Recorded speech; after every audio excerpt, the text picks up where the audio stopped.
ఎలా ఉన్నారు? Welcome to my channel ఫలహారాల బండి. ఈరోజు రెసిపీ వచ్చేసి నోటికి కారం కారంగా తినాలనుందా, ఒక్కోసారి ఏంటంటే ఏమీ తినబుద్ధి కాదు కానీ ఆకలేస్తూ ఉంటుంది. అలాంటప్పుడు కారం కారంగా పచ్చిమిర్చి రోటి పచ్చడి అంటే పల్లెటూరు స్టైల్లో చేసుకొని తినండి. వేడి వేడి అన్నంలో నేర్చుకుని తింటే చాలా బాగుంటుంది. మీరు ఒకసారి ట్రై చేసి కామెంట్ చేయండి. వీడియోలోకి వెళ్ళే ముందు చిన్న రిక్వెస్ట్, ఎవరైనా నా ఛానల్ కొత్తగా చూస్తున్నట్టయితే తప్పకుండా సబ్స్క్రైబ్ చేసుకోండి. మంచి మంచి వీడియోస్ చేస్తాను. నచ్చితే లైక్ అయితే ఇవ్వండి, మీ ఫ్రెండ్స్కి షేర్ చేయండి. ఇంకెందుకు ఆలస్యం, వీడియోలోకి వెళ్దాం.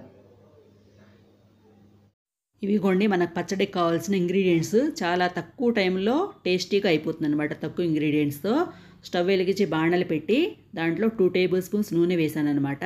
నూనె కాగిన తర్వాత దాంట్లో 1 స్పూన్ జీలకర్ర వేసి అవి చిటపట్లాడిన తర్వాత ఇప్పుడు నేను తెల్ల మిర్చి తీసుకున్నాను అనమాట. ఇవైతే కొంచెం కారం తక్కువ ఉంటాయి, నల్లవైతే కారం ఎక్కువ ఉంటే తినలేము.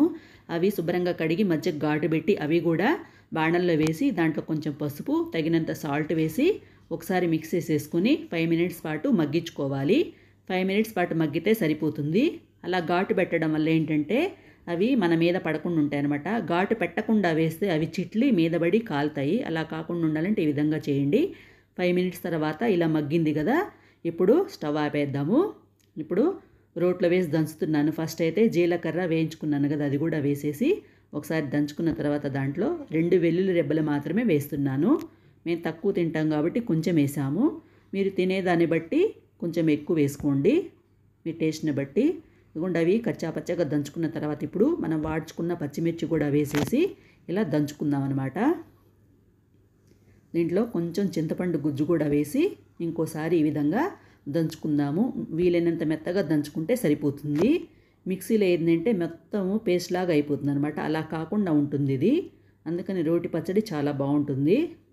ఇప్పుడు దీంట్లో చిన్న ఉల్లిపాయ తీసుకుని అలా పెటల్స్గా కట్ చేసి అవి కూడా వేసి ఇలా దంచుతున్నాను అనమాట. పైన దంచాలి, మరి గట్టిగా దంచితే మెత్తగా అయిపోతాయి. పైన కచ్చా పచ్చగా దంచుకుంటే మనకు పంటికి తగులుతూ చాలా బాగుంటుందన్నమాట.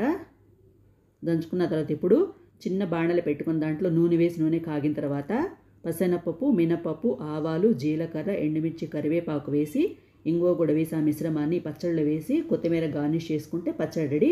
Please like, share, subscribe my channel. Thank you for watching.